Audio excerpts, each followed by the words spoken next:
নমস্কার।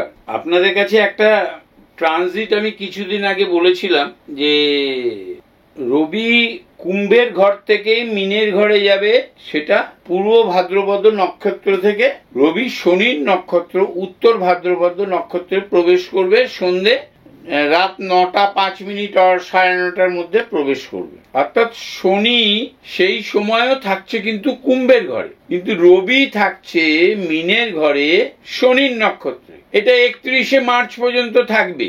31শে মার্চ এই সময় যারা মনে করছেন যে, যারা জানেন কিছু অ্যাস্ট্রোলজির, এই আমি তো অনেকের কাছ থেকেই শুনি যে ইউটিউব থেকে নাকি আপনারা অনেকেই অনেক কিছু জানেন, কিন্তু শনি এবং রবির যে 20 যোগ, যেটাকে নাক্ষত্রিক যোগটা থাকলেও অনেকে বলে যে 20 যোগ, আমি কিন্তু সেই কথা এখন বলছি না।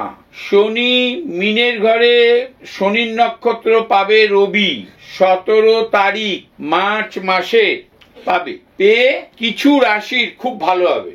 মেষের ভালো হবে, কন্যার ভালো হবে, তুলার ভালো হবে, মকরের ভালো হবে, মিথুনের কিছুটা ভালো হতে পারে। এতে হবে কি, আয় উন্নতি বৃদ্ধি পাবে।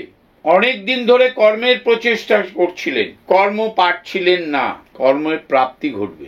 যশ এখানে বৃদ্ধি হবে, যশ নষ্ট হবে না। যদি আপনার যোগ্যতা অনুসারে যশ প্রাপ্তি না হয়, এই 31শে মার্চের ভেতরে আপনার যশ যোগাযোগ ভালো হবে।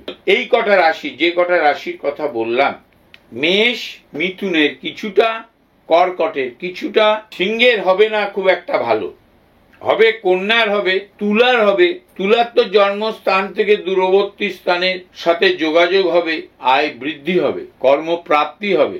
মকরের হবে, ধনুর তেমন একটা কিছু হবে না, কিন্তু ধনু খুব একটা খারাপ যাবে না। বৃশ্চিক খুব একটা ভালো হবে না। মকরের হবে, কুম্ভের তো হবেই।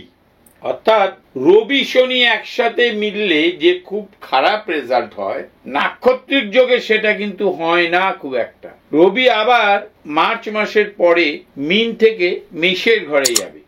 তখন আমি আবার আপনাদের কাছে বলবো যে ওর যে কনজাংশন হবে, ওখানে আরো কিছু প্ল্যানেট আসবে, সেই নিয়ে আবার একটা ভিডিও আপনাদের কাছে দেব। ভালো থাকুন, নমস্কার।